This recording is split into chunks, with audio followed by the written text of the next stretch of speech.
تین بھائیوں نے باپ کی ساری جائیداد آپس میں بانٹ لی اور گونگی بہن کو حصہ دینے کی بجائے ایک ٹوٹی ہوئی گڑیا دے کر اولڈ ہوم چھوڑا۔ بہن نے روتے ہوئے وہ گڑیا سینے سے لگا لی۔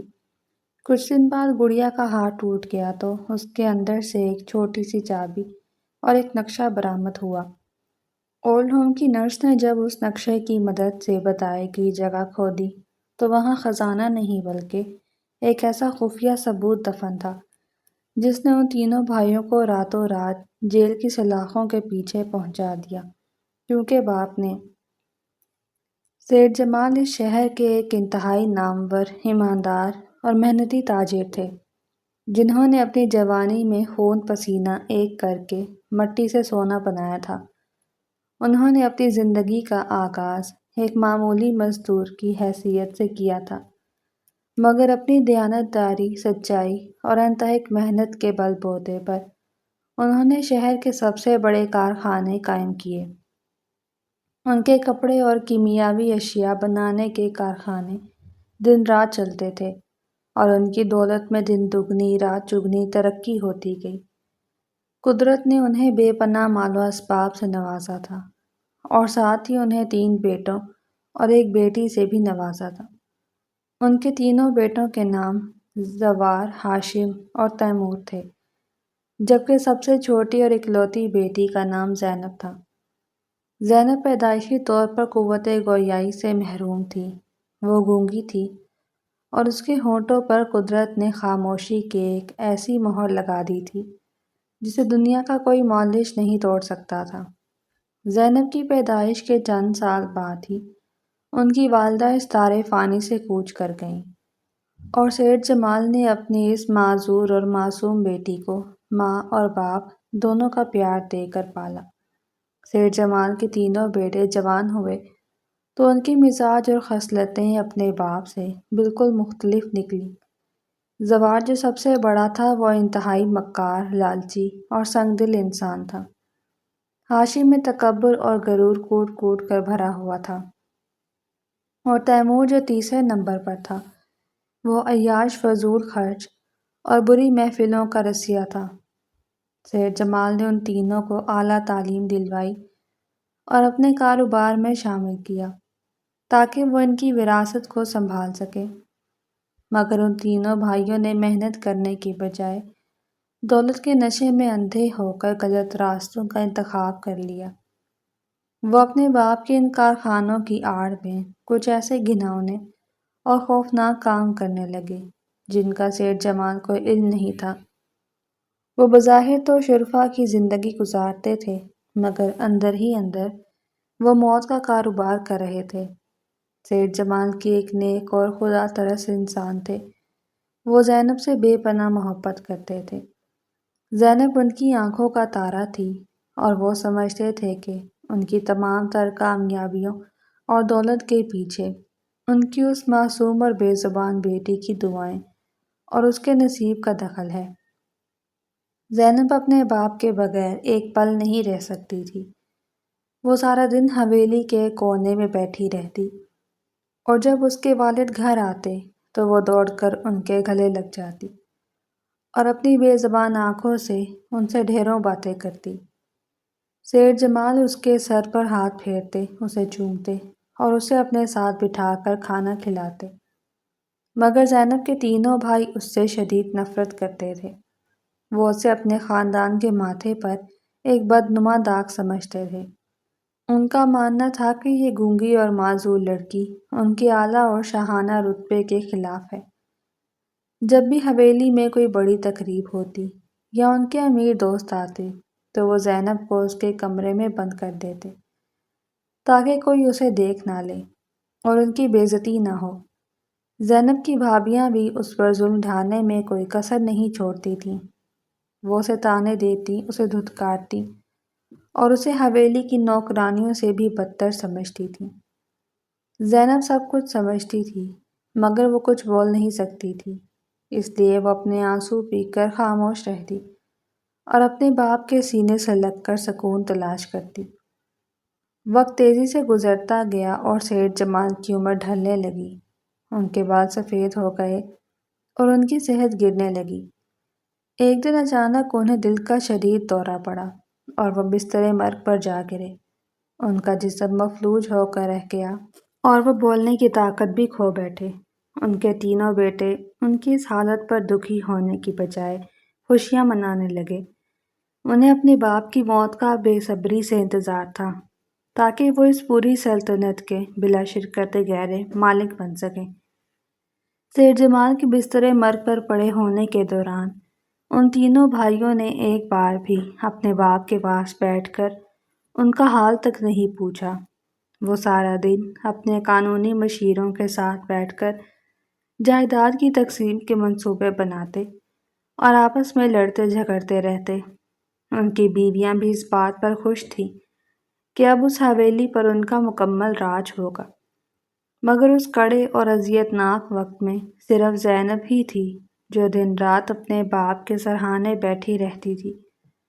وہ راتوں کو جاگ کر ان کی خدمت کرتی، ان کے پاؤں دباتی، ان کی آنکھوں سے بہنے والے بے بس آنسوؤں کو اپنے دوپٹے سے صاف کرتی اور انہیں اپنے ہاتھوں سے پانی پلاتی۔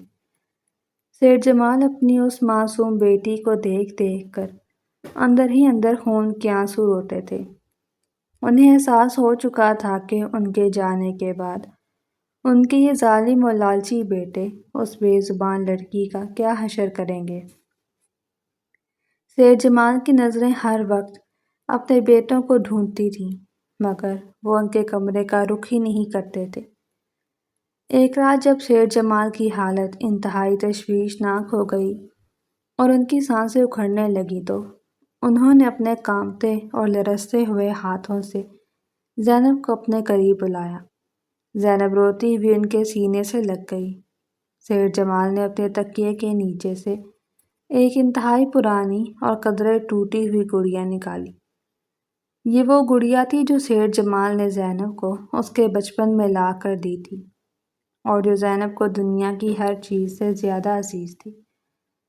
وقت کے ساتھ اس گڑیا کے کپڑے پرانے ہو چکے تھے اور اس کا ایک بازو بھی قدرے ڈھیلا ہو کر ٹوٹنے کے قریب تھا۔ سیٹھ جمال نے اپنے کانپتے ہوئے ہاتھوں سے وہ ٹوٹی ہوئی گڑیا زینب کے ہاتھ میں تھمائی اور اپنی بے نور ہوتی ہوئی آنکھوں سے اسے اس طرح دیکھا جیسے وہ اسے اپنی پوری زندگی کی جمع پونجی سونپ رہے ہوں۔ ان کے ہونٹ ہلے، وہ کچھ کہنا چاہتے تھے، کوئی بہت بڑا راز بتانا چاہتے تھے، مگر موت کے فرشتے نے انہیں مہلت نہ دی اور ان کی روح اس خاکی جسم سے پرواز کر گئی۔ ان کے ہاتھ زینب کے ہاتھوں سے چھوٹ گئے اور ان کی آنکھیں ہمیشہ کے لیے بند ہو گئیں۔ زینب نے جب اپنے باپ کو اس طرح بے جان ہوتے دیکھا تو اس کے حلق سے ایک انتہائی دلخراش اور بے آواز چیخ نکلی۔ اس نے اپنے باپ کے سینے پر سر رکھ دیا اور وہ اس ٹوٹی ہوئی گڑیا کو اپنے سینے سے لگا کر دھاڑے مار مار کر رونے لگی۔ اس کا واحد سہارا اس کی کائنات اور اس کا محافظ اسے اس ظالم دنیا میں تنہا چھوڑ کر جا چکا تھا۔ اگلی صبح سیٹھ جمال کی موت کی خبر پورے شہر میں پھیل گئی۔ ان کے تینوں بیٹوں نے اپنی امارت اور خاندانی وقار کا دکھاوا کرنے کے لیے ایک انتہائی شاندار اور پرہجوم جنازے کا انتظام کیا۔ پورے شہر کے معززین اور بڑے بڑے تاجر اس جنازے میں شریک ہوئے۔ زوار، ہاشم اور تیمور نے لوگوں کے سامنے مگرمچھ کے آنسو بہانے میں کوئی کسر نہ چھوڑی۔ وہ لوگوں کے گلے لگ لگ کر روتے اور دکھاوا کرتے کہ ان کے باپ کی موت نے ان کی کمر توڑ دی ہے، مگر حقیقت میں ان کے دلوں میں لالچ اور ہوس کی آگ بھڑک رہی تھی۔ تدفین کے فوراً بعد حویلی کا ماحول بالکل بدل گیا۔ سوگ کے دن ابھی پورے بھی نہیں ہوئے تھے کہ ان تینوں بھائیوں نے شہر کے سب سے مکار اور بدعنوان قانونی مشیر کو حویلی میں بلا لیا۔ انہوں نے اپنے باپ کی پرانی اور اصل وصیتوں کو پھاڑ کر جلا دیا اور رشوت کے زور پر جعلی دستاویزات تیار کروائیں، جن کے مطابق سیٹھ جمال نے اپنی تمام تر جائیداد، اپنے تمام کارخانے، اپنی تمام زمینیں اور بینک کے تمام کھاتے صرف اور صرف ان تینوں بھائیوں کے نام منتقل کر دیے تھے۔ اور اپنی بیٹی زینب کو اس وراثت سے مکمل طور پر عاق کر دیا تھا۔ ان تینوں بھائیوں نے ایک وسیع کمرے میں بیٹھ کر اپنے باپ کی زندگی بھر کی کمائی کو آپس میں غنیمت کے مال کی طرح بانٹ لیا۔ زوار نے تمام کارخانوں کا کنٹرول سنبھال لیا، ہاشم نے شہر کی تمام قیمتی زمینوں اور تجارتی مراکز پر قبضہ کر لیا، اور تیمور نے بینک کے تمام کھاتے اور حویلی اپنے نام کر لی۔ اس تمام بندر بانٹ کے دوران زینب حویلی کے ایک تاریک کونے میں زمین پر بیٹھی اپنے باپ کی دی ہوئی اس ٹوٹی ہوئی گڑیا کو سینے سے لگائے مسلسل رو رہی تھی۔ اسے اس بات کی کوئی پرواہ نہیں تھی کہ اس کے باپ کی دولت کس کے پاس جا رہی ہے۔ اسے تو صرف اپنے اس باپ کی جدائی کا غم کھائے جا رہا تھا جس کے بغیر اس کا ایک پل بھی گزارنا محال تھا۔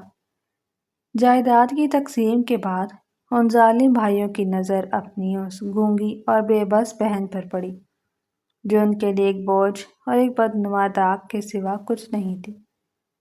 ان کی بیویوں نے بھی ان کے کان بھرنے شروع کر دیے کہ اب یہ گونگی لڑکی اس گھر میں مزید نہیں رہ سکتی، یہ منحوس ہے اور اس کی موجودگی ہمارے شاہانہ طرز زندگی میں ایک رکاوٹ ہے۔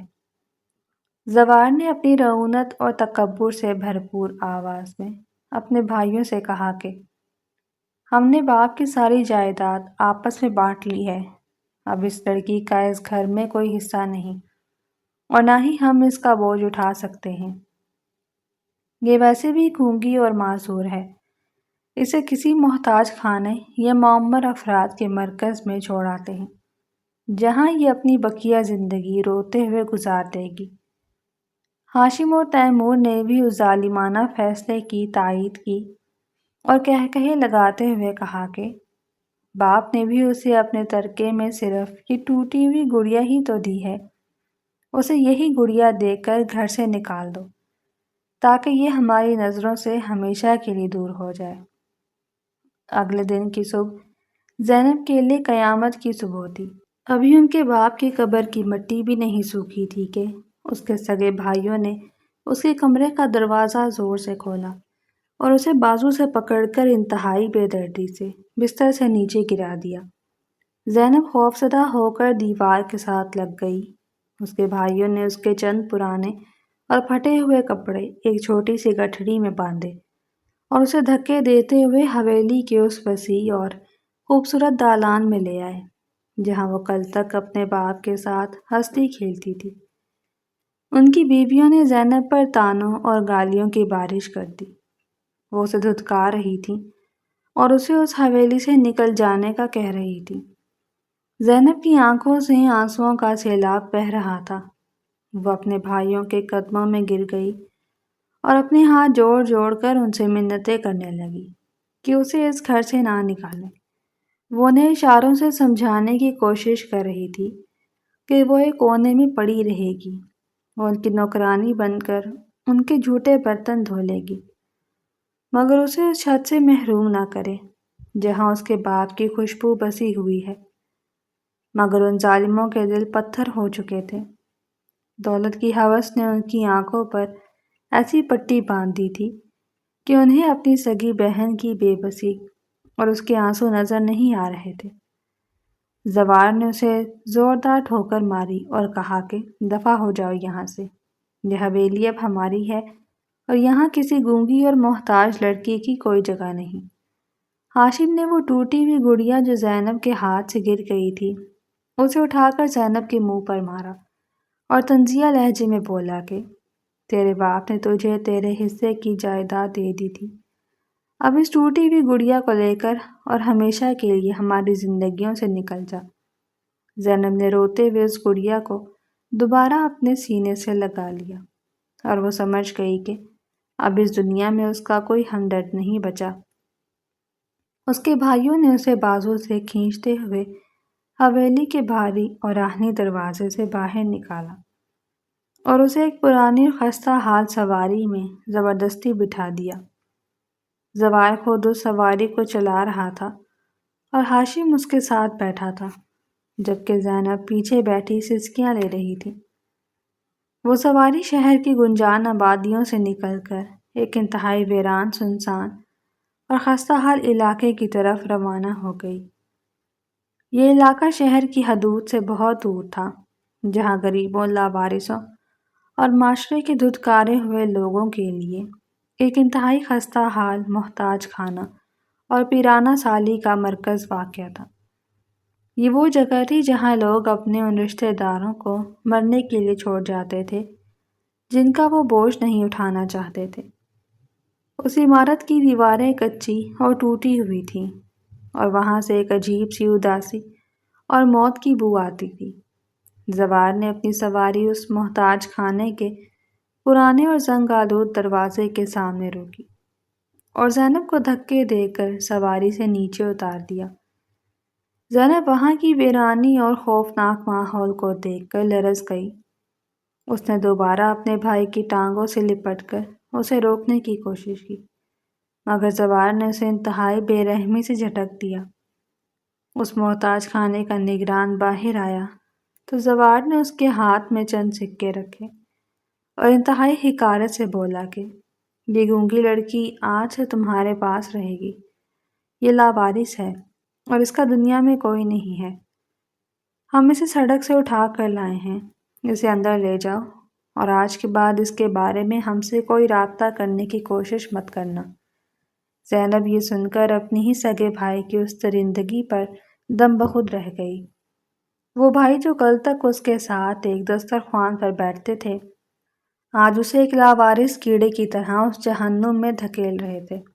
زوار اور ہاشم نے مڑ کر بھی اپنی اس بے زبان بہن کی طرف نہیں دیکھا، جو مٹی میں بیٹھی اپنے آنسوؤں سے ان کا راستہ تک رہی تھی۔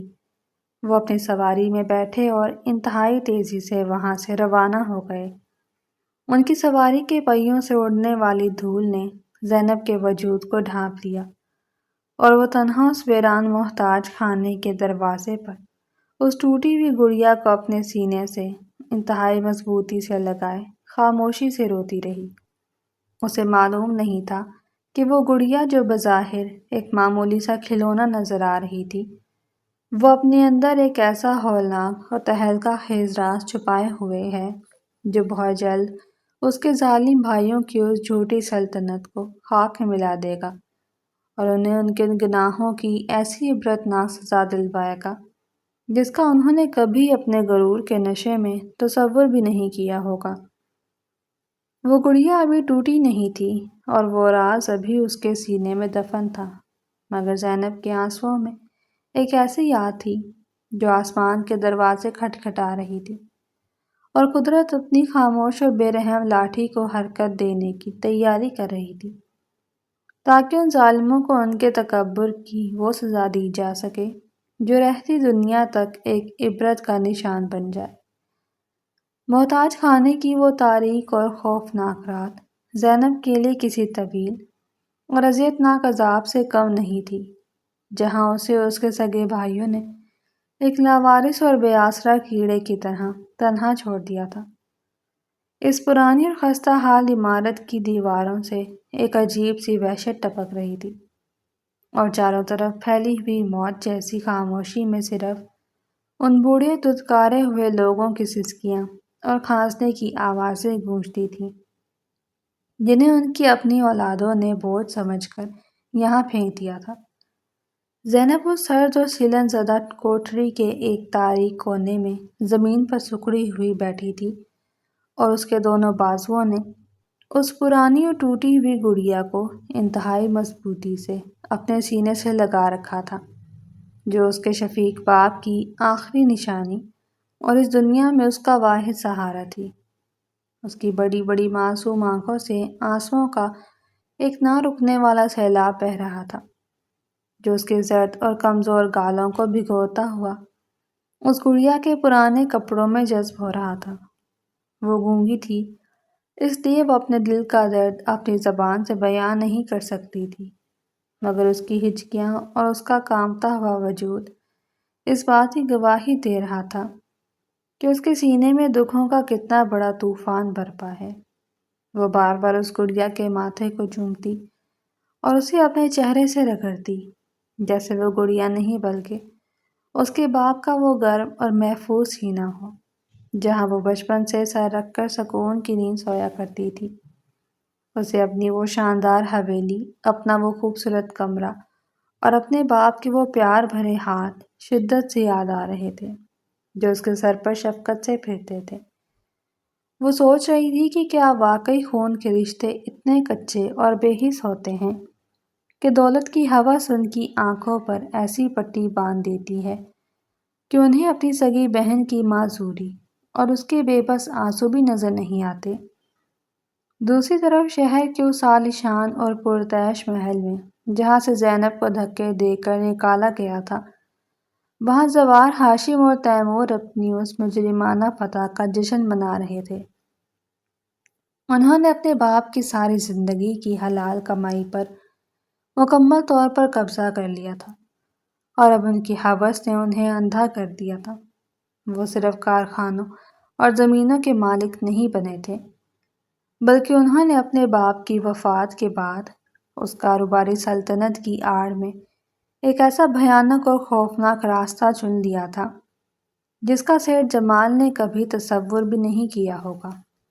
ان تینوں ظالم بھائیوں نے کپڑے اور کیمیاوی اشیاء بنانے والے ان کارخانوں کے تہہ خانوں میں موت کا کاروبار شروع کر دیا تھا۔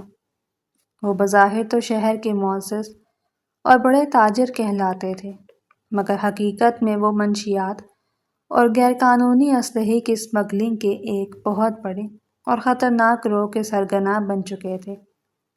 زوار نے کارخانے کے پچھلے حصے میں موجود ان پرانے اور متروک گوداموں کو منشیات چھپانے اور خطرناک کیمیکلز بنانے کا مرکز بنا لیا تھا۔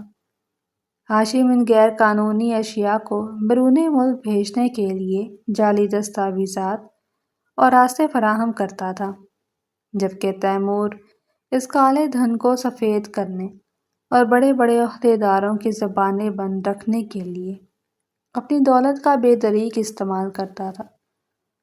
انہوں نے شہر کے نوجوانوں کی رگوں میں زہر گھولنا شروع کر دیا اور ان کی دولت میں اب خون اور موت کی بو شامل ہو چکی تھی۔ انہیں اس بات کا ذرا برابر بھی احساس یا پچھتاوا نہیں تھا کہ انہوں نے اپنی بہن کو کس حال میں چھوڑا ہے اور وہ کس طرح اپنے باپ کی پاکیزہ کمائی کو گناہوں کے دلدل میں غرق کر رہے ہیں۔ ادھر محتاج خانے میں زینب کی حالت دن بدن ابتر ہوتی جا رہی تھی۔ اس نے کھانا پینا بالکل چھوڑ دیا تھا اور وہ سارا دن صرف اس گڑیا کو سینے سے لگائے دیوار کو گھورتی رہتی۔ اس محتاج خانے میں ایک انتہائی نیک دل، رحم دل اور ہمدرد ذمہ دار خاتون کام کرتی تھیں جن کا نام آمنہ تھا۔ آمنہ ایک بیوہ اور غریب عورت تھی جس نے اپنی ساری زندگی ان دھتکارے ہوئے بوڑھوں اور لاوارثوں کی خدمت کے لیے وقف کر رکھی تھی۔ اس کے دل میں اللہ کا خوف اور انسانیت کا درد کوٹ کوٹ کر بھرا ہوا تھا۔ جب آمنہ نے زینب کو اس حال میں دیکھا تو اس کا ممتا سے بھرا ہوا دل تڑپ اٹھا۔ اس نے زینب کے بارے میں معلومات حاصل کی اور جب اسے پتہ چلا کہ یہ سیٹھ جمال کی بیٹی ہے جسے اس کے ارب پتی بھائیوں نے جائیداد کی خاطر سڑک پر پھینک دیا ہے تو آمنہ کی آنکھوں میں آنسو آ گئے۔ اس نے زینب کو اپنی بیٹی بنا لیا۔ وہ روزانہ زینب کے پاس آتی، اس کے الجھے ہوئے بالوں میں کنگھی کرتی، اسے اپنے ہاتھوں سے نوالے بنا کر کھلاتی اور اسے پیار سے گلے لگا کر تسلی دیتی کہ اللہ کسی کی آہ کو رائے گا نہیں جانے دیتا۔ آمنہ نے محسوس کیا کہ زینب کسی بھی صورت میں اس پرانی اور ٹوٹی ہوئی گڑیا کو اپنے سے جدا نہیں کرتی، چاہے وہ سو رہی ہو یا جاگ رہی ہو، وہ گڑیا اس کی جان کا حصہ بن چکی تھی۔ آمنہ اس گڑیا کو دیکھ کر اکثر حیران ہوتی کہ سیٹھ جمال جیسے ارب پتی انسان نے مرتے وقت اپنی بیٹی کو اس پرانے کھلونے کے سوا کچھ کیوں نہیں دیا۔ یقیناً اس کے پیچھے کوئی نہ کوئی وجہ ضرور ہوگی، مگر وہ اس راز سے ناآشنا تھی۔ دن مہینوں میں بدلنے لگے اور زینب کے دل پر لگا ہوا زخم ناسور بنتا جا رہا تھا۔ ایک دوپہر جب محتاج خانے کے کچے صحن میں انتہائی تیز اور سرد ہوائیں چل رہی تھیں اور آسمان پر سیاہ بادلوں نے ڈیرے ڈال رکھے تھے، زینب اپنی اسی تاریک کوٹری کے دروازے پر بیٹھی آسمان کو دیکھ رہی تھی۔ اس کے ہاتھوں میں وہ گڑیا تھی جس کا ایک بازو پہلے ہی بہت ڈھیلا ہو چکا تھا۔ اچانک ہوا کا ایک انتہائی تیز جھکڑ آیا اور محتاج خانے کا ایک پرانا اور بھاری لکڑی کا دروازہ زوردار آواز کے ساتھ بند ہوا۔ اس اچانک اور خوفناک آواز سے زینب بری طرح ڈر گئی اور اس کا جسم کانپ اٹھا۔ اس گھبراہٹ میں اس کے ہاتھوں کی گرفت کمزور پڑی اور وہ گڑیا اس کے ہاتھوں سے پھسل کر سامنے موجود کھردرے اور پتھریلے فرش پر انتہائی زور سے جا گری۔ گرنے کی رفتار اور پتھر کی سختی کی وجہ سے اس گڑیا کا وہ ڈھیلا بازو جو بمشکل جڑا ہوا تھا ایک چٹکنے کی آواز کے ساتھ مکمل طور پر ٹوٹ کر الگ ہو گیا اور گڑیا کے پیٹ کی سلائی ادھڑ گئی۔ زینب کی آنکھیں خوف اور صدمے سے پھیل گئیں اور وہ دیوانہ وار اس گڑیا کی طرف جھپٹی۔ اس کے حلق سے ایک بے آواز چیخ نکلی اور وہ اس ٹوٹے ہوئے بازو کو جوڑنے کی ناکام کوشش کرنے لگی۔ اس کا رونا دیکھ کر آمنہ دوڑتی ہوئی اس کے پاس آئی اور اسے سنبھالنے کی کوشش کی۔ آمنہ نے جب اس ٹوٹی ہوئی گڑیا کو زمین سے اٹھایا تاکہ اسے دوبارہ سے سی سکے تو اس کی نظر گڑیا کے ادھڑے ہوئے پیٹ کے اندر موجود روئی کے درمیان چھپی ہوئی کسی سخت چیز پر پڑی۔ آمنہ نے حیرت سے اس روئی کو ہٹایا تو اس کے اندر سے ایک انتہائی احتیاط سے تہہ کیا ہوا زرد رنگ کا پرانا کاغذ اور ایک چھوٹی سی زنگآلود لوہے کی کنجی زمین پر آ گری۔ زینب بھی اپنے آنسو بھول کر حیرت سے ان چیزوں کو دیکھنے لگی۔ آمنہ نے کانپتے ہوئے ہاتھوں سے وہ کاغذ اٹھایا اور اسے کھولا۔ وہ کوئی عام کاغذ نہیں تھا بلکہ وہ ایک ہاتھ سے بنا ہوا انتہائی تفصیلی اور پیچیدہ نقشہ تھا۔ آمنہ نے جب اس نقشے کی تحریر کو غور سے دیکھا تو اس کی آنکھیں کھلی کی کھلی رہ گئیں، کیونکہ اس پر سیٹھ جمال کی وہ جانی پہچانی لکھائی موجود تھی جس میں انہوں نے ایک خاص جگہ کی نشاندہی کی تھی۔ یہ جگہ کوئی اور نہیں بلکہ ان کے اپنے ہی کارخانے کے بالکل پچھلے حصے میں موجود وہ پرانا اور متروک گودام تھا جسے برسوں سے بند رکھا گیا تھا۔ نقشے کے بالکل نیچے ایک انتہائی دھیمی اور کانپتی ہوئی لکھائی میں ایک پیغام درج تھا جس میں لکھا تھا کہ میری مظلوم اور بے زبان بیٹی زینب، مجھے معلوم تھا کہ میرے ہوس پرست اور ظالم بیٹے میری موت کے بعد تمہارے ساتھ کیا سلوک کریں گے۔ انہوں نے میری آنکھوں میں دھول جھونک کر اس کارخانے کو گناہوں کا اڈا بنا دیا تھا، مگر میں ان کی ہر حرکت سے واقف ہو چکا تھا۔ میں نے ان کی ان تمام کالے کرتوتوں، ان کے خونی معاہدوں اور موت کے اس کاروبار کے تمام ثبوت اکٹھے کر کے اس نقشے میں بتائی گئی جگہ پر دفن کر دیے ہیں۔ اگر وہ تمہیں تمہارا حق دے دیتے تو یہ راز ہمیشہ کے لیے دفن رہتا، مگر اگر انہوں نے تمہیں اس گھر سے نکالا ہے تو تم اس کنجی اور اس نقشے کی مدد سے وہ صندوقچہ نکال لینا اور اسے قانون کے رکھوالوں کے حوالے کر دینا۔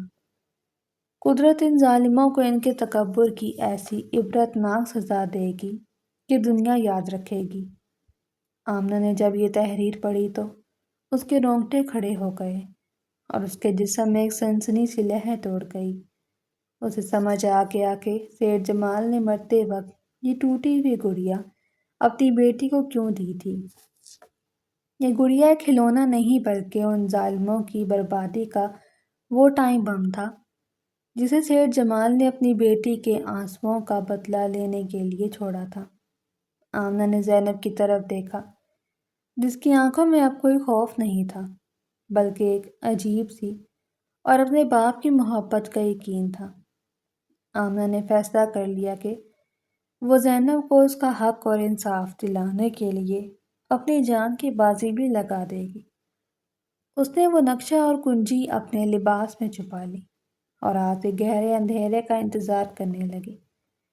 جب آدھی رات کا وقت ہوا اور پورا شہر گہری نیند کے آغوش میں چلا گیا تو آمنہ نے کالی چادر اوڑھی، زینب کا ہاتھ مضبوطی سے پکڑا اور محتاج خانے کی پچھلی دیوار پھاند کر شہر کی ان سنسان اور تاریک سڑکوں پر نکل آئی۔ سردی کی شدت اپنے عروج پر تھی اور کتے بھونک رہے تھے، مگر ان دونوں کے قدموں میں ایک عجیب سی طاقت اور عزم تھا۔ انہوں نے میلوں کا سفر پیدل طے کیا اور چھپتے چھپاتے ان اونچی اور خاردار تاروں والی دیواروں کے قریب پہنچ گئے جو سیٹھ جمال کے ان کارخانوں کا احاطہ کرتی تھیں۔ کارخانے کے مرکزی دروازوں پر بھاری اسلحے سے لیس محافظ پہرا دے رہے تھے اور چاروں طرف تیز روشنیاں جل رہی تھیں، کیونکہ وہاں رات کے اندھیرے میں موت کی ان پڑیوں کی پیکنگ کا کام جاری تھا۔ آمنہ نے نقشے کی مدد سے کارخانے کے عقبی حصے کا وہ راستہ تلاش کیا جو بالکل اندھیرے میں تھا اور جہاں کوئی محافظ موجود نہیں تھا۔ وہ ایک ٹوٹی ہوئی پرانی دیوار کے رستے کارخانے کے اس متروک اور ویران گودام کے احاطے میں داخل ہوئی جہاں برسوں سے کوئی نہیں گیا تھا۔ وہاں کی زمین جھاڑیوں اور سوکھے پتوں سے ڈھکی ہوئی تھی اور فضا میں ایک عجیب سی بدبو اور کیمیکلز کا دھواں پھیلا ہوا تھا۔ آمنہ نے اپنی جیب سے ایک چھوٹی سی روشنی کرنے والی مشین نکالی۔ نقشے کے مطابق انہیں اس گودام کے بالکل آخری کونے میں موجود ایک پرانے اور سوکھے ہوئے کنویں کے پاس کھدائی کرنی تھی۔ آمنہ اور زینب انتہائی خاموشی اور احتیاط سے قدم اٹھاتی ہوئی اس سوکھے کنویں کے پاس پہنچ گئی۔ آمنہ نے وہاں پڑا ہوا ایک زنگ آلود اور پرانا لوہے کا ٹکڑا اٹھایا اور نقشے پر بتائی گئی بالکل درست جگہ پر مٹی ہٹانا شروع کر دی۔ زینب بھی اپنے چھوٹے اور کمزور ہاتھوں سے مٹی نکالنے میں آمنہ کی مدد کر رہی تھی۔ رات کے سناٹے میں صرف مٹی کھودنے کی ہلکی ہلکی آوازیں آ رہی تھیں۔ ان دونوں کے دل انتہائی تیزی سے دھڑک رہے تھے کہ کہیں کوئی محافظ انہیں دیکھ نہ لے۔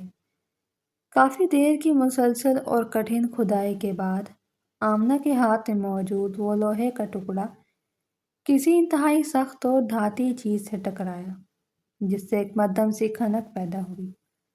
آمنہ کا سانس رک گیا۔ اس نے جلدی جلدی اپنے ہاتھوں سے مٹی کو دائیں بائیں کیا تو وہاں ایک درمیانے سائز کا بھاری اور زنگ آلود لوہے کا صندوقچہ نمودار ہوا جو مٹی میں پوری طرح دھسا ہوا تھا۔ آمنہ اور زینب نے اپنی پوری طاقت لگا کر اس بھاری صندوقچے کو اس گھڑے سے باہر نکالا اور زمین پر رکھ دیا۔ اس صندوقچے پر ایک انتہائی مضبوط اور پرانا تالا لگا ہوا تھا۔ آمنہ نے اپنے کانپتے لرزتے ہاتھوں سے وہ چھوٹی سی کنجی نکالی جو انہیں گڑیا کے پیٹ سے ملی تھی اور اسے اس تالے کے سوراخ میں داخل کر کے گھمایا۔ ایک زوردار اور کرخت آواز کے ساتھ وہ تالا کھل گیا اور جیسے ہی آمنہ نے اس صندوقچے کا بھاری ڈھکن اوپر اٹھایا تو اس کے اندر کا منظر دیکھ کر اس کی آنکھیں خوف اور حیرت سے پھٹی کی پھٹی رہ گئیں۔ اس صندوقچے کے اندر کوئی سونا چاندی یا ہیرے جواہرات نہیں تھے، بلکہ اس میں ان ظالم بھائیوں کی موت کا وہ تمام سامان موجود تھا جس نے انہیں راتوں رات پھانسی کے پھندے تک پہنچایا تھا۔ اس صندوقچے میں کئی موٹی موٹی ڈائریاں، خفیہ کھاتے اور وہ تمام غیر قانونی معاہدے موجود تھے جن پر زوار ہاشم اور تیمور کے دستخط ثبت تھے۔ ان کھاتوں میں اس بات کا مکمل اور ناقابل تردید ثبوت موجود تھا کہ یہ کارخانے صرف کپڑا نہیں بناتے بلکہ ان کے تہہ خانوں میں کروڑوں روپے کی وہ ہلاکت خیز منشیات تیار کی جاتی ہیں جو پورے ملک کے نوجوانوں کی رگوں میں زہر بن کر اتر رہی ہے۔ ان کاغذات میں ان تمام بین الاقوامی اسمگلروں کے نام اور ان کے رابطے موجود تھے جن کے ساتھ ہاشم مل کر غیر قانونی اسلحے کی تجارت کرتا تھا۔ اس کے علاوہ صندوقچے میں وہ تمام خفیہ رسیدیں اور بینک کے کھاتوں کی تفصیلات بھی موجود تھیں جن کے ذریعے تیمور اس کالے دھن کو سفید کرتا تھا اور شہر کے بدعنوان عہدیداروں کو رشوت دیتا تھا۔ سیٹھ جمال نے مرنے سے پہلے اپنے بیٹوں کے اس خونی نیٹ ورک کی جڑوں کو اس صندوقچے میں قید کر دیا تھا۔ آمنہ نے جب ان دستاویزات کی نوعیت کو سمجھا تو اسے احساس ہوا کہ یہ کوئی عام جرم نہیں ہے بلکہ یہ بھائی ایک ایسی خطرناک اور موت کے گروہ کے سرگنا ہیں جو پورے معاشرے کو تباہ کر رہا ہے۔ آمنہ کو معلوم تھا کہ ان ثبوتوں کو اگر مقامی محافظوں کے پاس لے جایا گیا تو وہ رشوت لے کر انہیں دبا دیں گے، اس لیے اس نے ایک انتہائی بہادری اور دلیری کا فیصلہ کیا۔ اس نے وہ تمام دستاویزات اور ڈائریاں اپنی چادر میں چھپائیں، صندوقچے کو وہیں چھوڑا اور زینب کو لے کر اسی عقبی راستے سے کارخانے کی حدود سے باہر نکل آئی۔ وہ رات کے اس پچھلے پہر شہر کی طرف بھاگی اور اس نے اپنا رخ کسی عام تھانے کی بجائے دارالحکومت سے آئے ہوئے محکمہ انسداد منشیات اور اعلیٰ ترین قانون نافذ کرنے والے اداروں کے اس خفیہ صدر دفتر کی طرف کیا جو شہر کی مضافات میں واقع تھا اور جس کی ایمانداری کی قسمیں کھائی جاتی تھیں۔ صبح کی سفیدی نمودار ہونے سے کچھ دیر پہلے آمنہ صدر دفتر کے دروازے پر پہنچ چکی تھی۔ اس نے وہاں موجود پہرے داروں سے منت سماجت کی کہ اسے محکمے کے اعلیٰ ترین افسر سے ملنا ہے، کیونکہ اس کے پاس شہر کی تباہی کے ثبوت ہیں۔ اس کی حالت اور اس کی باتوں کی سنجیدگی کو دیکھتے ہوئے اسے اندر جانے کی اجازت دے دی گئی۔ آمنہ نے اس اعلیٰ افسر کے سامنے وہ تمام ثبوت، وہ ڈائریاں اور وہ خفیہ کھاتے پیش کر دیے اور ساتھ ہی اس گونگی زینب کو بھی سامنے کھڑا کر دیا جس کے آنسو ساری داستان کی سچائی کی گواہی دے رہے تھے۔ اعلیٰ افسر نے جب ان دستاویزات کا بغور جائزہ لیا تو اس کے ہوش اڑ گئے۔ وہ پچھلے کئی سالوں سے اس موت کے گروہ کی تلاش میں تھے، مگر انہیں کوئی سراغ نہیں مل رہا تھا، اور آج وہ تمام ثبوت ان کے سامنے ایک کھلی کتاب کی طرح موجود تھے، جن میں ان تینوں بھائیوں کے دستخط اور ان کے جرائم کا مکمل اعتراف چھپا ہوا تھا۔ افسر نے فوراً اپنے محکمے کی سب سے بڑی اور سب سے خطرناک چھاپہ مار ٹیم کو تیار ہونے کا حکم دیا۔ اس نے شہر کے تمام راستوں کی ناکہ بندی کرنے کے احکامات جاری کیے اور محکمہ انسداد منشیات کے سینکڑوں مسلح اور تربیت یافتہ جوانوں کو فوری طور پر کارروائی کے لیے طلب کر لیا۔ یہ کارروائی اس قدر خفیہ اور تیز تھی کہ شہر کے کسی بھی بدعنوان عہدیدار کو اس کی بھنک تک نہ پڑ سکی۔ سورج کی پہلی کرن کے ساتھ ہی درجنوں سیاہ اور بختر بند گاڑیاں، جن پر قانون نافذ کرنے والے اداروں کے نشانات ثبت تھے، اس صدر دفتر سے انتہائی تیزی کے ساتھ روانہ ہوئی اور ان کا رخ سیدھا ان کارخانوں کی طرف تھا جہاں زوار ہاشم اور تیمور اپنے غرور اور ہوس کے محلوں میں بیٹھے موت کا کھیل کھیل رہے تھے۔ ان گاڑیوں کے سائرن کی آوازوں نے شہر کی خاموشی کو چیر کر رکھ دیا، اور جو بھی ان گاڑیوں کے قافلے کو دیکھتا وہ خوف سے کانپ جاتا کہ آج شہر میں کوئی بہت بڑا طوفان آنے والا ہے۔ دوسری طرف زوار ہاشم اور تیمور اپنے ان کارخانوں کے تہہ خانوں میں موجود تھے اور منشیات کی ایک بہت بڑی کھیپ کو بیرون ملک بھیجنے کی تیاریوں میں مصروف تھے۔ انہیں اس بات کا گمان بھی نہیں تھا کہ ان کے باپ کی دی ہوئی وہ ٹوٹی گڑیا ان کے لیے موت کا پروانہ بن چکی ہے۔ اچانک کارخانے کے مرکزی دروازے پر ایک انتہائی زوردار دھماکہ ہوا اور قانون نافذ کرنے والے اداروں کی بھاری بختر بند گاڑیوں نے انہی دروازوں کو توڑ کر کارخانے کے احاطے میں داخل ہونا شروع کر دیا۔ سینکڑوں مسلح جوانوں نے چند ہی سیکنڈز میں پورے کارخانے کو چاروں طرف سے اپنے سخت اور ناقابل تسخیر گھیرے میں لے لیا، اور آسمان پر گونجتی ہوئی آواز نے ان ظالموں کی روحوں کو لرزا کر رکھ دیا کہ کارخانے کو چاروں طرف سے گھیر لیا گیا ہے، کوئی بھی اپنی جگہ سے ہلنے کی کوشش نہ کرے۔ یہ گونجتی ہوئی انتہائی رعبدار آواز محکمہ انسداد منشیات کے اعلیٰ ترین افسر کی تھی، جس نے کارخانے کے اس وسیع و عریض احاطے میں ایک بھونچال پیدا کر دیا تھا۔ ان بختر بند گاڑیوں کی نیلی اور سرخ چمکتی ہوئی روشنیوں نے اس اندھیری رات کو دن میں تبدیل کر دیا تھا، اور مسلح جوانوں کے بھاری بوٹوں کی چاپ نے کارخانے کے چپے چپے کو ہلا کر رکھ دیا تھا۔ زوار ہاشم اور تیمور جو کارخانے کے اس انتہائی خفیہ اور تاریک تہہ خانے میں موجود تھے، جہاں موت کا وہ ہلاکت خیز زہر پیک کیا جا رہا تھا۔ اس اچانک اور ناقابل یقین چھاپے کی آواز سن کر ان کے ہوش اڑ گئے۔ ان کے چہروں کا رنگ ایک ہی لمحے میں زرد پڑ گیا اور ان کے جسموں میں خوف کی ایک ایسی لہر دوڑ گئی جس نے ان کے خون کو جما کر رکھ دیا۔ زوار کے ہاتھ سے منشیات کی وہ پڑیا چھوٹ کر زمین پر گر پڑی جسے وہ بیرون ملک بھیجنے کے لیے تیار کر رہا تھا۔ ہاشم کی آنکھیں خوف سے پھٹی کی پھٹی رہ گئیں اور تیمور کے گھٹنے اس قدر کانپنے لگے کہ وہ وہیں زمین پر گر پڑا۔ انہیں سمجھ ہی نہیں آ رہا تھا کہ اتنی سخت سیکیورٹی اور اتنے اونچے عہدیداروں کو رشوت دینے کے باوجود ان کے اس خفیہ ترین اڈے تک قانون کے ہاتھ کیسے پہنچ گئے۔ زوار نے انتہائی بھکلاہٹ اور وحشت کے عالم میں اپنے مسلح محافظوں کو آوازیں دینا شروع کی کہ وہ ان قانون نافذ کرنے والے اہلکاروں کو روکیں، مگر اس کی آواز اس تہہ خانے کی دیواروں سے ٹکرا کر واپس آ گئی، کیونکہ اوپر موجود ان کے تمام محافظوں نے قانون کے ان سینکڑوں مسلح جوانوں کو دیکھ کر اپنے ہتھیار پھینک کر ہتھیار ڈال دیے تھے۔ ان ظالم بھائیوں کے پاس اب بھاگنے یا چھپنے کا کوئی راستہ نہیں بچا تھا۔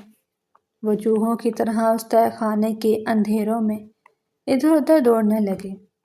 ہاشم نے خفیہ دروازے کی طرف بھاگنے کی کوشش کی جو کارخانے کے عقبی نالے کی طرف نکلتا تھا، مگر اس سے پہلے کہ وہ اس دروازے تک پہنچ پاتا، محکمے کے درجنوں مسلح جوانوں نے اس تہہ خانے کا بھاری لوہے کا دروازہ دھماکہ خیز مواد سے اڑا دیا اور اندر داخل ہو گئے۔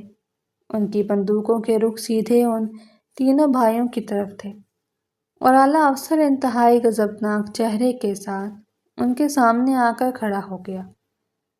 زوار نے اب بھی اپنی دولت اور اپنے اثر و رسوخ کا رعب جھاڑنے کی ناکام کوشش کی اور انتہائی تکبر سے آگے بڑھ کر اس افسر سے کہا کہ تمہیں معلوم نہیں تم کس کے کارخانے میں داخل ہوئے ہو؟ میں شہر کا سب سے بڑا تاجر ہوں، میری اوپر تک رسائی ہے، میں تمہیں کل ہی تمہاری نوکری سے برخاست کروا دوں گا۔ تم جتنی دولت مانگتے ہو میں تمہیں ابھی اس تجوری سے نکال کر دیتا ہوں، بس تم اپنی فوج لے کر یہاں سے واپس چلے جاؤ۔ زوار کی یہ بات سن کر اس ایماندار اور نڈیر افسر نے ایک انتہائی حقارت آمیز قہقہہ لگایا اور آگے بڑھ کر زوار کے منہ پر ایک ایسا زوردار تھپڑ رسید کیا کہ اس کا سارا غرور اور تکبر خاک مل گیا اور وہ زمین پر جا گرا۔ افسر نے گرجدار آواز میں کہا کہ تمہاری وہ تمام دولت جو تم نے معصوم نوجوانوں کی رگوں میں زہر کھول کر اور ان کا خون چوس کر کمائی ہے، اب تمہارے کسی کام نہیں آئے گی۔ تم سمجھتے تھے کہ تمہارے کالے کرتوت ہمیشہ اندھیروں میں دفن رہیں گے، مگر تم یہ بھول گئے تھے کہ مظلوم کیا اور قدرت کی لاٹھی جب حرکت میں آتی ہے تو بڑے بڑے فرعونوں کے تخت الٹ جاتے ہیں۔ یہ کہہ کر اس افسر نے اپنی وردی کی جیب سے وہ پرانی ڈائری، وہ خفیہ کھاتے اور وہ تمام زرد پڑ چکے کاغذات نکال کر ان تینوں بھائیوں کے منہ پر مارے جو آمنہ نے ان کے باپ کے بتائے ہوئے خفیہ صندوقچے سے نکالے تھے۔ زوار، ہاشم اور تیمور نے جب ان کاغذات اور ان ڈائریوں کو دیکھا تو ان کی آنکھیں حیرت اور خوف سے کھلی کی کھلی رہ گئیں۔ وہ ان دستاویزات کو بہت اچھی طرح پہچانتے تھے کیونکہ ان پر ان کے اپنے دستخط موجود تھے، اور یہ وہ دستاویزات تھیں جو انہوں نے برسوں پہلے اس گمان کے ساتھ جلا دی تھیں کہ ان کا نام و نشان مٹ چکا ہے۔ ہاشم نے کانپتے ہوئے ہاتھوں سے وہ ڈائری اٹھائی جس پر اس کے باپ سید جمال کی لکھائی موجود تھی۔ اس کے ذہن میں ایک دھماکہ ہوا اور اسے یاد آ گیا کہ اس کا باپ مرتے وقت بھی انہیں کس قدر پراسرار اور افسردہ نظروں سے دیکھتا تھا۔ افسر نے انتہائی کاٹدار لہجے میں ان سے مخاطب ہو کر کہا کہ تم اپنے آپ کو بہت چالاک سمجھتے تھے، مگر تم یہ نہیں جانتے تھے کہ تمہاری تباہی کا یہ سارا سامان تمہارے اپنے ہی باپ نے اپنے ہاتھوں سے دفن کیا تھا۔ تمہارے باپ نے مرنے سے پہلے تمہارے اس موت کے کاروبار کے ایک ایک لمحے کی تفصیل ان ڈائریوں میں درج کر دی تھی، اور وہ نقشہ اپنی اس گونگی اور معصوم بیٹی کی اس ٹوٹی ہوئی گڑیا میں چھپا دیا تھا، جسے تم نے کل ایک کوڑے کی طرح اس ویران محتاج کھانے میں پھینک دیا تھا۔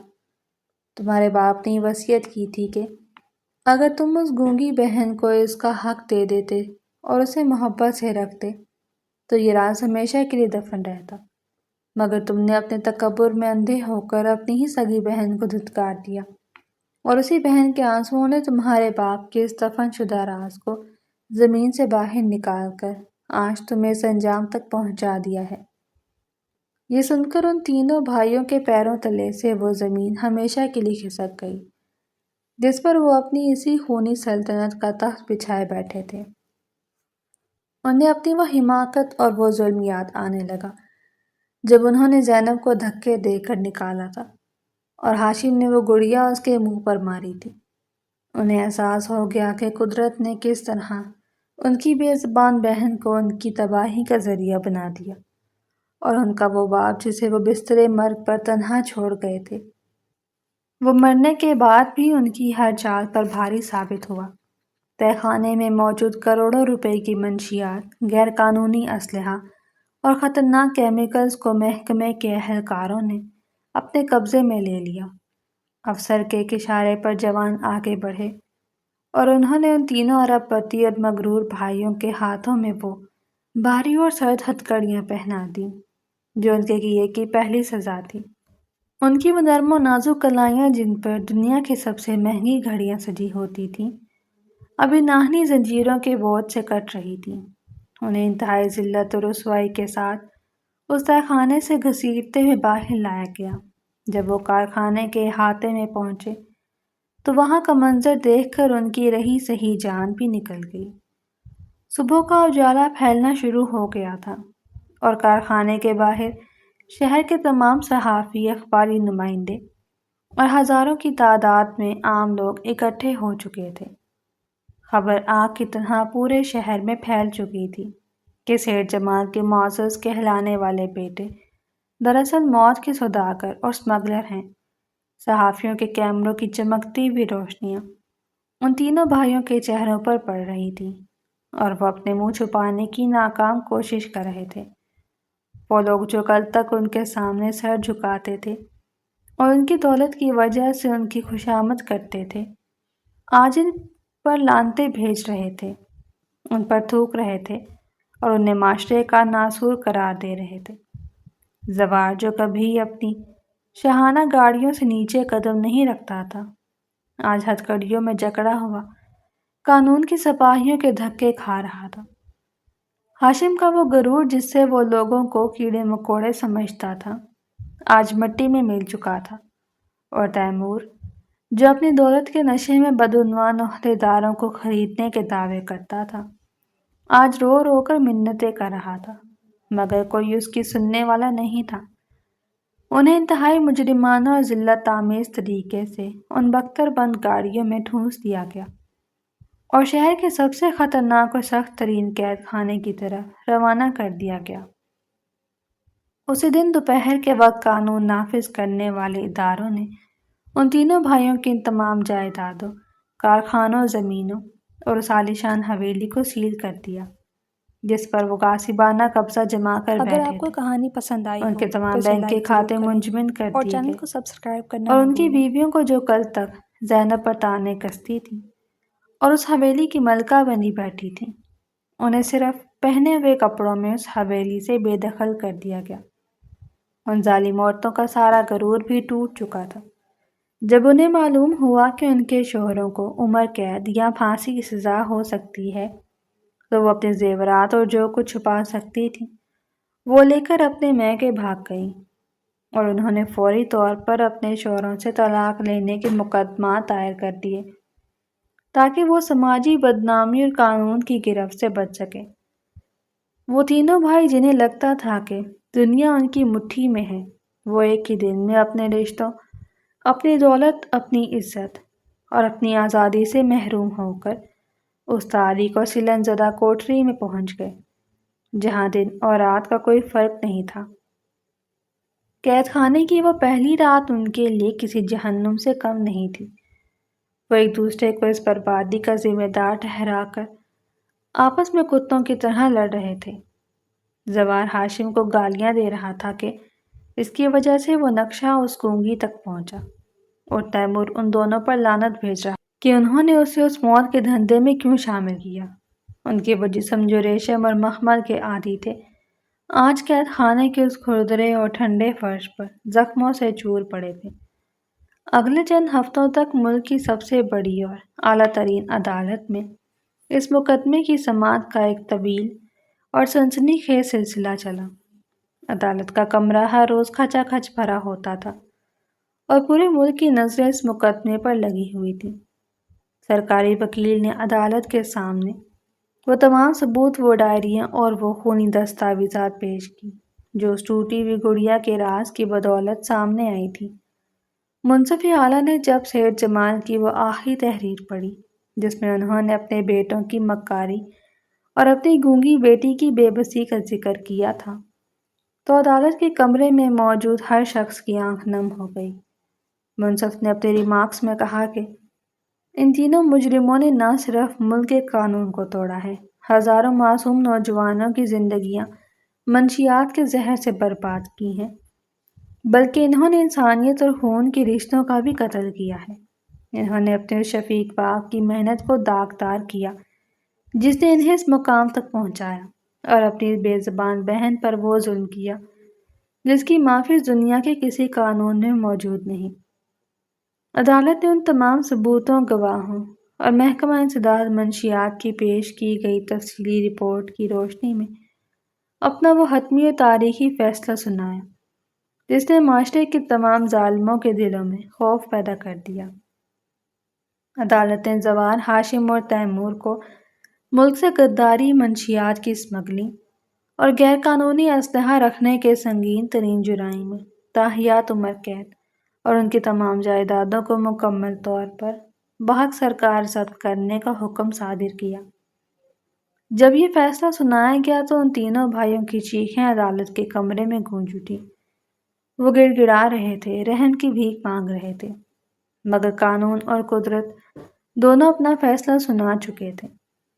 انہیں دوبارہ ناہنی زنجیروں میں جکڑ کر ہمیشہ کے لیے ان کال کوٹریوں میں پھینک دیا گیا جہاں اب انہیں اپنی بقیہ زندگی ان مجرموں اور قاتلوں کے درمیان گزارنی تھی جنہیں وہ کل تک اپنے کارخانوں کے باہر کھڑا ہونا بھی گوارا نہیں کرتے تھے۔ دوسری طرف قانون کی اسی عدالت نے سید جمال کی اصل اور جائز حلال کمائی کا وہ حصہ جو انہوں نے اپنی بیٹی کے لیے مخصوص کیا تھا، اسے تمام قانونی پیچیدگیوں سے نکال کر انتہائی عزت اور احترام کے ساتھ اس کی اصل وارث اور حقدار زینب کے حوالے کرنے کا حکم دیا۔ محکمے کے اعلیٰ افسر خود اپنی نگرانی میں زینب اور اس کی اس منہ بولی ماں آمنہ کو پورے شاہانہ پروٹوکول اور حفاظتی حصار میں اس ویران محتاج خانے سے نکال کر سید جمال کی اس عالیشان حویلی میں لے کر آئے جہاں سے اسے دھکے دے کر نکالا گیا تھا۔ حویلی کے وہ بھاری دروازے آج پھر سے بے زبان مگر سچی بیٹی کے لیے کھول دیے گئے تھے جس کی خاموشی نے اس قدر بڑا طوفان برپا کر دیا تھا۔ زینب جب اس حویلی کے دالان میں داخل ہوئی تو اسے اپنا باپ ہر طرف مسکراتا ہوا محسوس ہوا۔ اس نے آسمان کی طرف دیکھ کر اپنی بے زبان آنکھوں سے اپنے رب کا اور اپنے اس عظیم باپ کا شکر ادا کیا جس نے مرنے کے بعد بھی اپنی بیٹی کی حفاظت کا ایسا ناقابل یقین بندوبست کیا تھا۔ زینب نے اپنی اس ٹوٹی ہوئی گڑیا کو اب ایک انتہائی خوبصورت اور شیشے کے محفوظ باکس میں اپنے کمرے میں سجا لیا تھا، کیونکہ وہ گڑیا اس کی زندگی کا سب سے قیمتی اثاثہ تھی۔ زینب نے اس حویلی اور اپنے باپ کی حلال دولت کو اپنے لیے استعمال کرنے کی بجائے ایک انتہائی عظیم اور فلاحی مقصد کے لیے وقف کرنے کا فیصلہ کیا۔ اس نے آمنہ کی مدد سے اس حویلی کے ایک بہت بڑے حصے کو لاوارث اور بے آسرا بچوں کے لیے شاندار اور جدید ترین یتیم خانے میں تبدیل کر دیا، اور دوسرے حصے میں ان بوڑھے اور دھتکارے ہوئے والدین کے لیے ایک انتہائی پرسکون اور سہولیات سے آراستہ مرکز قائم کر دیا۔ جنہیں ان کی اولادوں نے بوجھ سمجھ کر گھروں سے نکال دیا تھا۔ زینب اب گونگی اور بے بس نہیں رہی تھی۔ وہ شہر کے ہزاروں لاوارثوں کی آواز اور ان کا سہارا بن چکی تھی۔ وہ سارا دن ان یتیم بچوں کے ساتھ کھیلتی، ان بوڑھے لوگوں کی خدمت کرتی اور ان کی دعائیں لیتی۔ اس کے چہرے پر اب ایک ایسا ابدی اور روحانی سکون آ چکا تھا جو دنیا کی کسی دولت سے نہیں خریدا جا سکتا۔ آمنہ یتیم خانے کی نگران بن گئی اور اس نے زینب کو اپنی سگی بیٹی سے بڑھ کر پیار دیا۔ وہ دونوں مل کر اس شہر میں انسانیت اور ہمدردی کی ایک ایسی روشن مثال بن گئی جس کی تعریف ہر شخص کی زبان پر تھی۔ لوگ دور دور سے زینب کو دیکھنے اور اس سے دعائیں لینے آتے، کیونکہ وہ جان چکے تھے کہ یہ کوئی عام لڑکی نہیں بلکہ قدرت کا ایک ایسا معجزہ ہے جس نے یہ ثابت کر دیا کہ جب انسان کا کوئی سہارا نہیں ہوتا تو اس کا رب اس کا سب سے بڑا محافظ بن کر سامنے آتا ہے۔ اور ادھر قید خانے کی ان تاریک اور متفن کوٹریوں میں زوار، ہاشم اور تیمور اپنی زندگی کے ایک ایک لمحے کو روتے ہوئے گزار رہے تھے۔ ان کی جوانی، ان کا حسن اور ان کا وہ غرور جس پر وہ ناز کرتے تھے، وہ سب ان کال کوٹریوں کی تاریکی میں غرق ہو چکا تھا۔ وہ روزانہ جیل کی چکی پیستے، محافظوں کی گالیاں سنتے اور اپنے کیے پر خون کے آنسو روتے۔ انہیں راتوں کو نیند نہیں آتی تھی، کیونکہ جب بھی وہ آنکھیں بند کرتے انہیں اپنی اس گونگی بہن کا وہ روتا ہوا چہرہ اور وہ ٹوٹی ہوئی گڑیا یاد آتی جسے انہوں نے دھتکارا تھا۔ ان کے پاس اب نہ دولت تھی، نہ رشتے تھے، نہ آزادی تھی اور نہ ہی موت انہیں اپنے گلے لگا رہی تھی۔ وہ جیتے جی جہنم کا عذاب بھگت رہے تھے۔ ان کی بیویاں دوسری شادیاں کر کے اپنی زندگی میں مگن ہو چکی تھیں اور کوئی ان کا نام لیوا تک نہیں بچا تھا۔ ان کی یہ حالت معاشرے کے ہر اس شخص کے لیے ایک انتہائی بھیانک، عبرتناک اور خوفناک مثال بن چکی تھی، جو دولت کے نشے میں اندھا ہو کر اپنے قریب اور بے بس رشتوں پر ظلم کرتا ہے اور یہ سمجھتا ہے کہ وہ قانون اور قدرت کی پکڑ سے ہمیشہ محفوظ رہے گا۔ یہ کہانی ہمیں ایک اڑی اور ناقابل تردید حقیقت سکھاتی ہے کہ مکافات عمل کوئی افسانہ یا کہانی نہیں بلکہ ایک ایسا اٹل قانون ہے جو اپنا راستہ خود بناتا ہے۔ جب کوئی طاقتور اپنے تکبر میں کسی کمزور کا حق مارتا ہے اور کسی بے زبان کو سڑک پر دھکیلتا ہے تو وہ دراصل اپنی تباہی اور بربادی کی بنیاد اپنے ہی ہاتھوں سے رکھ رہا ہوتا ہے۔ مظلوم کے آنسو زمین پر گرنے سے پہلے آسمان کے ان بند دروازوں کو کھول دیتے ہیں جہاں سے انصاف کی ایسی چکی چلنا شروع ہوتی ہے جس کی آواز تو نہیں ہوتی، مگر جب وہ پیستی ہے تو بڑے بڑے فرعونوں کے غرور اور ان کی فرعونیت کو دھول بنا کر ہوا میں اڑا دیتی ہے۔ سیر جمال کی وہ دور اندیشی اور ان کا وہ خاموش منصوبہ اس بات کا بھی ثبوت تھا کہ حلال رزق اور سچی نیت کبھی رائے گاہ نہیں جاتی، اور برائی چاہے جتنی مرضی مضبوط اور اونچی دیواروں کے پیچھے چھپ جائے، سچائی کی ایک معمولی سی کنجی اور ایک ٹوٹی ہوئی گڑیا اسے بے نقاب کرنے کے لیے کافی ہوتی ہے۔ زینب کی خاموشی نے وہ کمال کر دکھایا جو بڑے بڑے الفاظ اور تقریریں نہیں کر سکتی، کیونکہ اس کی خاموشی میں اس کے رب سے کی گئی وہ فریاد شامل تھی جسے سن کر قدرت نے اپنا وہ نظام حرکت میں لایا جس نے حقدار کو اس کا حق اور ظالم کو اس کے تکبر اور گناہوں کی وہ بھیانک سزا دلوائی جو رہتی دنیا تک تاریخ کے اوراق میں ایک زندہ اور سبق آموز داستان کے طور پر ہمیشہ محفوظ رہے گی، اور لوگوں کو یہ یاد دلاتی رہے گی کہ اللہ کی لاٹھی بے آواز ضرور ہے، مگر اس کی ضرب اتنی سخت ہوتی ہے کہ انسان کی روح تک پناہ مانگنے پر مجبور ہو جاتی ہے۔